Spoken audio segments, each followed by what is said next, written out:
그 예언의 말씀, 성취의 말씀 첫 번째 말씀으로 나귀 새끼를 타고 예루살렘에 입성하신 예수님이란 제목으로 함께 은혜를 나누겠습니다. 함께 제목을 따라 하시겠습니다. 나귀를 타고 예루살렘에 입성하신 예수님. 네, 감사합니다. 사랑하는 여러분, 우리 주님의 이 땅에 성육신 하신 세상에 오심은 하나님의 철저한 계획과 섭리 가운데 이루어졌습니다.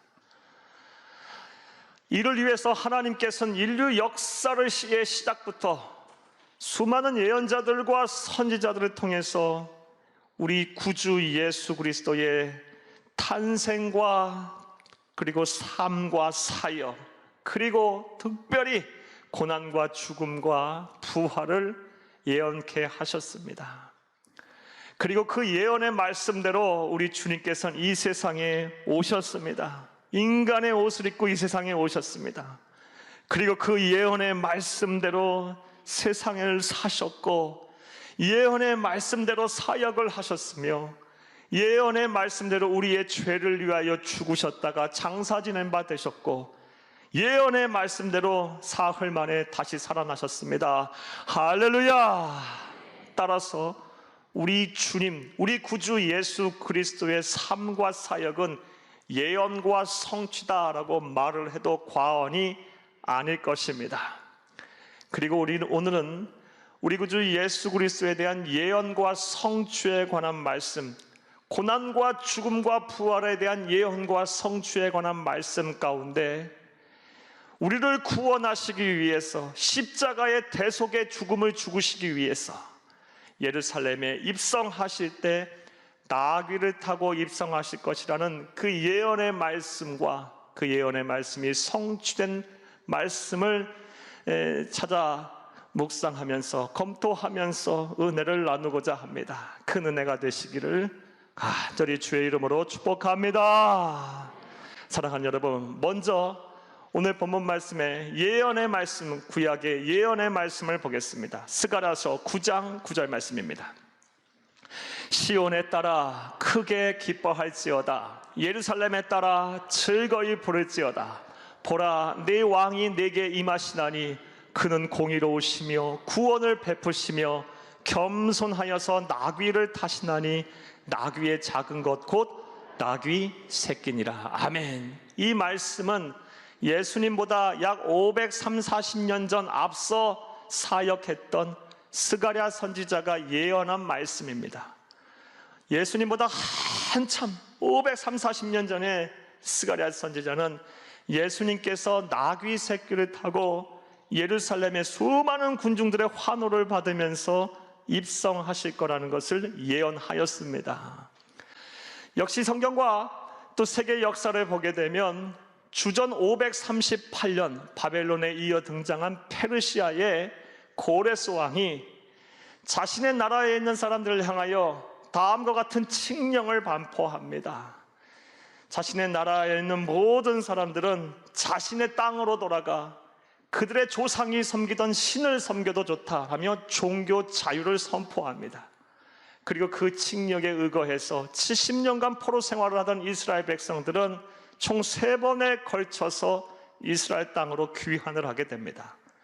첫 번째 귀환에서는 유대 총독 스룹바벨의 인도하에 귀환을 해서 그들은 예루살렘의 성전부터 재건을 하였고, 이때 스가랴 선지자도 동행하여 학개 선지자와 더불어서 예루살렘의 성전을 재건하는데 큰 몫을 감당하였습니다.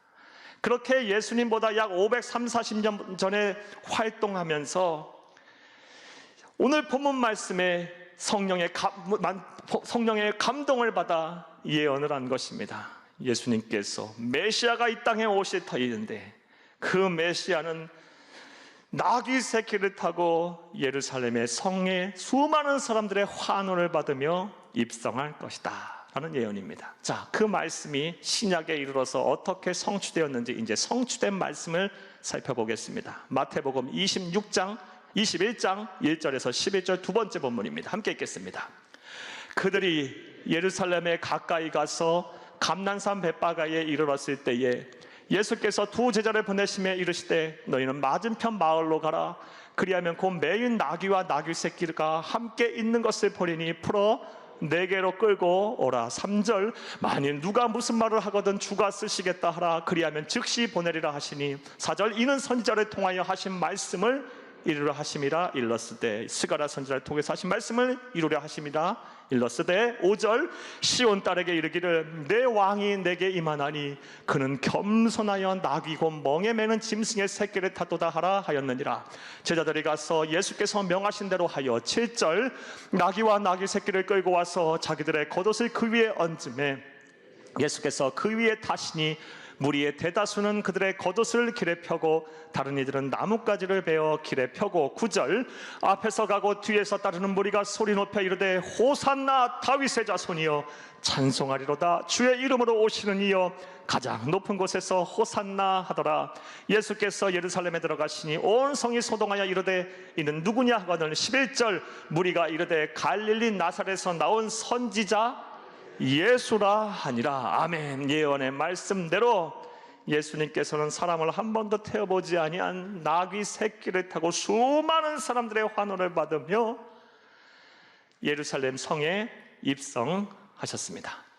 자, 그런데 이러한 예언과 성취에 관한 말씀을 보면서 다음과 같은 의문들이 생깁니다. 첫 번째 의문은 왜 예수님께서는 수많은 사람들의 환호를 받으며 마치 전쟁에서 승리한 왕처럼 개선식을 하는 왕처럼 나귀 새끼를 타고 예루살렘 성에 입성을 하셨을까요? 이러한 예수님의 모습은 사복음서에 나타난 평소 예수님의 모습과 다릅니다. 예수님은 자신을 드러내는 일이 없으셨습니다. 오히려 사람들이 예수님을 그렇게 환호하고 칭송하고 왕으로 삼으려 할 때 오히려 예수님은 피하셨습니다. 도망가셨습니다. 그 자리를 피하셨어요. 심지어 기적을 베푸시고 이적을 베푸시고 나서 사람들이 예수님을 막 믿고 따르고 칭송하려 할 때 오히려 내가 이런 일을 했다라고 소문내지 말라라고 경고까지 하셨습니다. 그게 예수님의 평소의 모습이셨어요. 하지만 그런 모습과는 달리 오늘 본문 말씀에 보게 되면 이 예언과 성취에 관한 말씀을 보게 되면 오히려 사람들 앞에 보란듯이 수많은 사람들 앞에 자기를 드러내고 계세요. 그것을 어찌 보면 줄기듯이 드러내고 계세요. 사랑하는 여러분, 그 이유가 뭘까요? 그 이유가 뭘까요? 첫 번째 이러한 의문이 생깁니다. 이런 의문들에 대한 답을 얻기란 참 쉽지가 않습니다. 왜냐하면 예수님께서 직접적으로 말씀하지 않으셨기 때문입니다. 하지만 우리가 구속사적인 관점에서 이 기사들을 해석하고 묵상하고 검토해 보면 그 답을 얻는 것이 그리 어렵지만은 또 않습니다. 분명한 사실은 예수님께서는 당시 모여있는 회중들과 그리고 이 땅에 존재하는 예수를 믿는 그리스도인들과 그리고 앞으로 장차 예수님 재림하실 때까지 이 세상에 존재할 성도들을 향해서 분명한 메시지, 강렬한 메시지를 전하기를 원하셨던 것입니다. 그리고 즉 의도된 행동이라는 것입니다. 예수님의 의도는 무엇이었을까?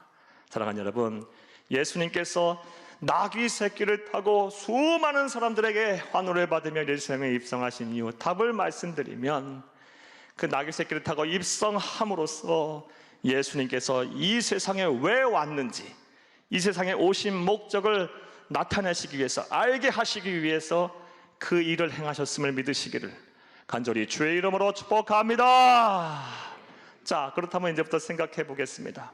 나귀 새끼를 타고 예루살렘에 입성함을 통해서 예수님께서 알게 하시려고 했던 이 세상에 당신께서 오신 목적은 뭘까요? 왜 예수님께서는 이 세상에 오셨을까요? 자, 이제부터 따라 하시겠습니다. 첫째로 죄와 사망의 권세를 잡은 사탄 마귀를 멸하기 위해서 이 세상에 오셨습니다. 다시 한번 따라 하시겠습니다. 죄와 사망의 권세를 잡은 사탄 마귀를 멸하기 위해서 이 세상에 오셨습니다. 앞서 말씀드린 대로 예수님께서는 전쟁에서 승리한 개선식을 치르는 왕처럼 당당하게 수많은 사람들의 환호를 받으며 나귀 새끼를 타고 예루살렘의 성에 입성을 하셨습니다. 그렇다면 예수님은 누구와 싸워서 이긴 것일까요? 누구와 싸워서 이길 것을 드러내시기 위해서, 만천하에 공포하기 위해서, 드러내시기 위해서 이러한 의도된 행동을 하셨을까요? 이에 대해서 창세기부터 요한계시록에 이르기까지 성경은 전체적으로 일관성 있게 이야기를 하고 있어요. 바로 죄와 사망의 권세를 잡은 사탄 마귀와의 싸움에서 승리하실 것이라고 예언하셨고 성취하셨습니다. 할렐루야! 먼저 태초의 말씀인 창세기 3장 15절 말씀을 함께 읽겠습니다. 내가 너로 여자와 원수가 되게 하고 네 후손도 여자의 후손과 원수가 되게 하리니 여자의 후손은 네 머리를 상하게 할 것이요 너는 그의 발꿈치를 상하게 할 것이니라 하시고, 아멘. 이 창세기 3장 15절 말씀은 하나님께서 뱀으로 가장한 사탄 마귀를 저주하신 말씀입니다. 사랑하는 여러분, 여기서 여자의 후손은 누구를 말합니까? 바로 우리 구주 예수 그리스도를 말하세요. 그리고 우리 예수 그리스도께서 이 세상에 오셔서 네 머리, 사탄 마귀의 머리를 상하게 하신다는 것입니다. 승리하신다는 것입니다. 멸하신다는 것입니다. 할렐루야! 태초 에덴 동산에서 이미 말씀하셨어요. 그리고 이후 성경 말미 요한일서 3장 8절에서도 분명하게 말씀하셨어요. 요한일서 3장 8절 말씀 또한 읽겠습니다. 죄를 짓는 자는 마귀에게 속하나니 마귀는 처음부터 범죄함이라. 하나님의 아들이 나타나신 것은 마귀의 일을 멸하려 하심이라. 아멘. 예수 그리스도께서 이 세상에 오신 목적이 뭐라는 겁니까? 죄와 사망의 권세를 잡은 마귀를 멸하시기 위해서 이 세상에 오셨고, 나는 승리할 것이다, 나는 승리자다 라는 것을 나타나시기 위해서, 보여주시기 위해서 많은 사람들 앞에서 개선식을 치르는 왕처럼 당당하게 나귀 새끼를 타고 입성하신 것임을 믿으시기를 간절히 주의 이름으로 축복합니다.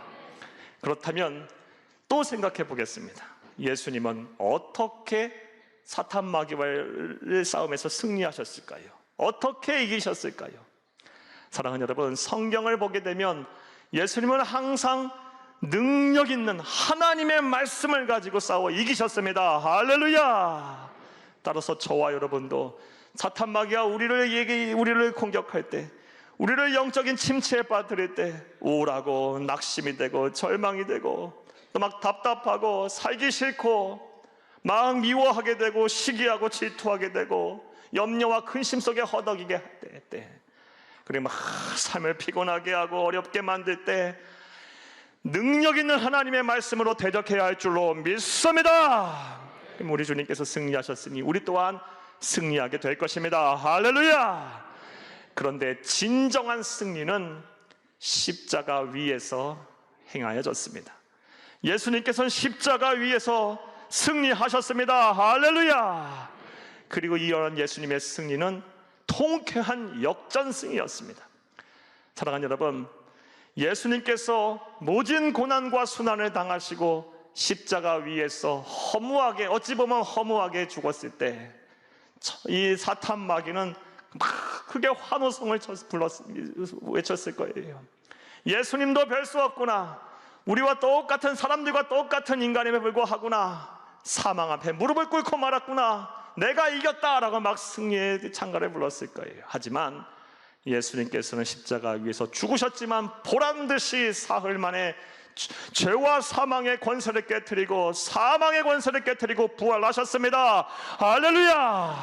그뿐만이 아니라 이러한 사실, 이러한 복음을 믿는 누구나 다 예수님처럼 죄와 사망의 권세를 잡은 사탄 마귀와 싸워 이기게 하실 것을 약속하셨습니다. 할렐루야! 그러므로 저와 여러분은 승리하신 예수님을 바라보며 우리 또한 하나님의 나라가는 그날까지 사탄 마귀와의 영적인 전쟁에서 늘 승리자가 되어야 할 것입니다. 여러분, 우리는 승리자예요. 예수님이 승리하셨어요. 우리의 힘은 보잘것없어도 권세 있는 예수님의 이름을 믿고 나아가면 우리는 반드시 승리하게 될 것입니다. 할렐루야!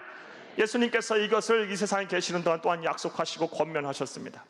요한복음 16장 33절 말씀에 보면 이것을 너희에게 이르면 너희로 내 안에서 평안을 누리게 하려 함이라. 세상에서 너희가 환난을 당하나 담대하라. 내가 세상을 이기었노라 하시니라. 할렐루야. 그러므로 이 세상 사는 동안 죽음이 주는 공포와 두려움, 사탄 마귀가 주는 시련과 아픔, 때로는 근심과 걱정, 염려들 다 맡기세요. 하나님 앞에 맡기고 우리 주님께서 이미 이기셨으니 담대하시기를 간절히 주의 이름으로 축복합니다. 주의 권세를 힘입어 이겨내시기를 간절히 주의 이름으로 축복합니다. 자, 예수님께서 나귀 새끼를 타고 예루살렘에 입성하심을 통해서 알 수 있는 이 세상에 예수님께서 오신 첫 번째 이유, 죄와 사망의 권세를 잡은 사탄 마귀를 멸하시기 위해서 승리자로 이 세상에 오셨습니다. 자, 또 예수님께서 오신 이 세상에 오신 두 번째 이유는 뭘까요? 따라 하시겠습니다. 둘째로 우리가 세상을 어떻게 살아야 하는지 본을 보이시기 위해 이 세상에 오셨습니다. 우리가 이 세상, 우리란 말은 그리스도인들을 말합니다. 이 그리스도인들이 이 세상을 어떻게 살아야 하는지 그 본을 보여주시기 위해, 롤 모델이 되시기 위해 성육신하셨다는 것입니다. 그리고 그 사실을 나귀 새끼를 타고 입성하신 예수님을 통해서 알 수가 있다는 것입니다. 사랑하는 여러분, 예수님께서 나귀 새끼를 타고 수많은 군중들의 환호를 받으며 입성하시는 장면은 마치 수많은 팬들에게 둘러싸여 있는 오늘날 아이돌 스타와도 같아요. 그런 모습이 연상이 됩니다. 지저스 크라이스트 슈퍼스타입니다. 그야말로 그래요. 예. 그런데 앞서 말씀드린 것처럼 이러한 예수님의 행보는 많은 의아점을 제기합니다. 그렇다면 나귀 새끼를 타신 예수님처럼 사는 삶이란 어떻게 사는 삶을 말할까요? 사랑하는 여러분, 이것은 당시 성서시대 사람들이 나귀에 대해서, 당나귀에 대해서 생각한 인식을 이해할 때 우리가 잘 알 수가 있습니다. 당시 성서시대 사람들은 나귀에 대해서 다음 같은 생각을 가지고 있었습니다. 먼저 나귀는 겸손한 짐승이다라고 생각을 했었습니다. 사랑하는 여러분, 지금으로부터 약 4,000년 전에 존재했던 고대 아카드라는 문서에 보게 되면 이 고대 근동의 왕들은 화려한 말들을 타지 아니하고 대체로 사람들 앞에 나타날 때는 나귀, 당나귀를 탔다고 합니다. 그 이유가 무엇이냐? 자신은 겸손한 사람이다, 자신을 낮출 줄 아는 사람이다라는 것을 많은 사람들에게 보여주는 의식으로 나귀를 탔다고 아카드 문서에 전해져 내려오고 있습니다. 이처럼 나귀는 겸손을 상징하는 짐승입니다. 그리고 우리 주님 또한 겸손한 분이시기에 나귀를 타고 수많은 사람들에게 보란듯이 예루살렘의 성에 입성한 것임을 믿으시기를 간절히 주의 이름으로 축복합니다. 이것은 첫 번째 예언의 말씀인 스가랴서 9장 9절 말씀을 통해서도 우리가 확인할 수 있습니다. 함께 읽겠습니다. 시온에 따라 크게 기뻐할지어다, 예루살렘에 따라 즐거이 부를지어다. 보라, 내 왕이 내게 임하시나니 그는 공의로우시며 구원을 베푸시며 겸손하여서 나귀를 타시나니 나귀의 작은 것 곧 나귀 새끼니라. 우리 주님 겸손하셔서 나귀를 타셨다라고 말씀하셨습니다. 우리 주님은 겸손 그 자체셨습니다. 마태복음 11장 19절 말씀에도 나는 온유하고 겸손하니, 내 마음은 온유하고 겸손하니 나의 멍에를 메고 나를 배우라 라고 말씀하셨습니다. 우리 주님은 겸손하셔서 나귀 새끼를 타고 입성하시면서 수많은 회중들, 그리고 오늘날 우리들, 그리고 앞 땅에 존재할 수많은 그리스도인들을 향해서 너희도 나처럼 겸손하게 살아야 한다, 겸손해야 한다라는 것을 알게 하신 것임을 믿으시기를 간절히 바랍니다. 당시 사람들은 나귀는 순종의 짐승이다, 충성을 다하는 짐승이다라고 생각을 했다고 합니다. 오늘날 서구 사회에서 당나귀 같은 사람, 나귀 같은 사람은 오히려 부정적으로 사용합니다. 말귀를 못 알아듣는 사람, 우둔한 사람, 이렇게 생각을 하곤 해요. 하지만 당시 성서시대 사람들은 달랐어요. 우직하고 충성스럽게 주인의 말에 순종하는 짐승으로 생각을 했다고 합니다. 특별히 이스라엘 민족에 있어서 당나귀, 이 나귀는 아주 각별한 짐승이었다고 합니다. 그렇게 생각을 했다고 합니다. 왜냐하면 출애굽 당시 그 무거운 짐을 다 짊어지고 나온 짐승이 누굽니까? 어떤 짐승입니까? 나귀예요. 출애굽을 함께한 짐승이 바로 나귀예요.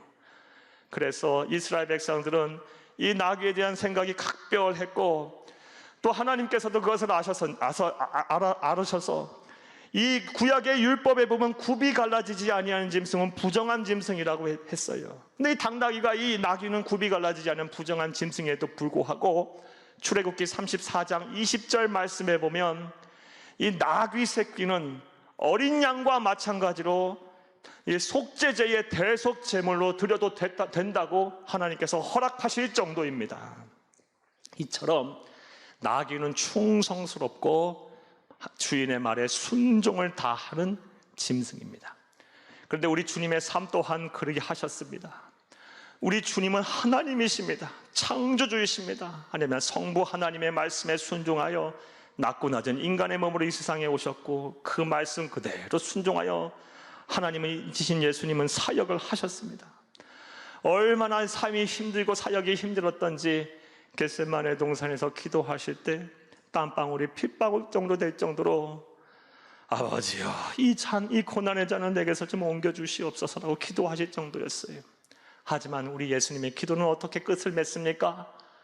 내 뜻대로 마옵시고 아버지의 원대로 하옵소서. 우리 주님 그 자체가 순종이셨어요. 사랑하는 여러분, 따라서 저와 여러분 또한 우리 주님의 삶처럼 하나님의 말씀이라면 순종을 하는 삶을 살아야 할 것입니다. 그리고 나귀 새끼를 타고, 이 순종의 동물인 나귀 새끼를 타고 예루살렘에 입성하시면서 수많은 회중과 군중들을 향해서, 수많은 그리스도인들을 향하여 너희는 세상이 어떻게 변하든 간에 하나님의 말씀에 순종하는 삶을 살아야 한다, 이것을 깨닫게 하신 것임을 믿으시기를 간절히 주의 이름으로 축복합니다. 또 나귀는 어떠한, 상소시대 사람들은 나귀를 보며 어떠한 생각을 했을까요? 나귀는 인내의 짐승이라, 인내하는 가축이다라고 생각을 했다고 합니다. 당나귀는 다른 짐승과는 달리 이 지구력이 강하다고 합니다.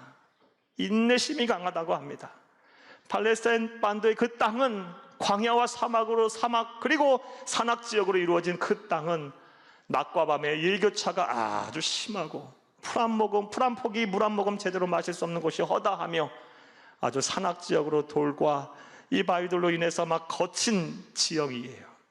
그런 거친 지역을 잘 묵묵히 참고 견디며 무거운 짐을 나르는 짐승이 바로, 수 있는 짐승이 바로 당나귀라고 합니다. 나귀라고 합니다. 우리 주님의 삶 그 자체가 인내셨습니다. 사랑하는 여러분, 창조주 하나님께서 이 세상에 오셨습니다. 그리고 30년을 가난한 목수의 아들로 그 생활고를 다 짊어지면서 그 가난과 그 아픔과 그 병듦과 그 사별의 상처와 또 친구의 배신 다 겪으면서도 인내하시고 참고 견디셨습니다. 공생의 3년 기간 동안 하나님을, 이신 예수님을 그 누구도 제대로 알아보지 못했어요. 예수님에게 모욕을 당하고 천대를 가고 결국 십자가에 못 박았어요. 그런 가운데서도 우리 주님은 참으셨어요. 한 번도 흥분하지 않으셨어요. 한 번도 자기를 알아달라고 나타나시지 않으셨어요.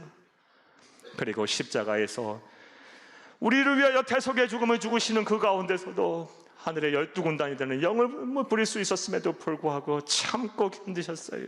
묵묵히 받아들이셨고 우리를 위하여 대속의 죽음을 죽으시고 결국 만왕의 왕, 만유의 구주가 되셨습니다. 따라서 예수님에게 이러한 고귀한 생명을 빚진 우리, 예수님처럼 살아야 되는 우리 그리스도인, 예수님에게 우리의 생애와 삶을 맡긴 우리들은 예수님처럼 인내하는 삶을 살아야 할 줄로 믿습니다. 갈라디아서 6장 9절 말씀에 너희가 선을 행하되 낙심하지 말지니 포기하지 아니하면 때가 이름에 거두리라 라고 말씀하셨습니다. 선을 행하되 낙심하지 말랍니다. 즉 인내하랍니다. 포기하지 말랍니다. 그리하면 때가 이르게 되면 하나님께서 거두신다는 것입니다. 아무리 힘들고 어렵더라도 우리 주님 길이 참으신 우리 주님 바라보며 하나님의 때를 기다리며 신앙을 지키고 믿음을 지키고 하나님의 자녀답게 사시는 여러분들이 다 되기를 간절히 주의 이름으로 축복합니다.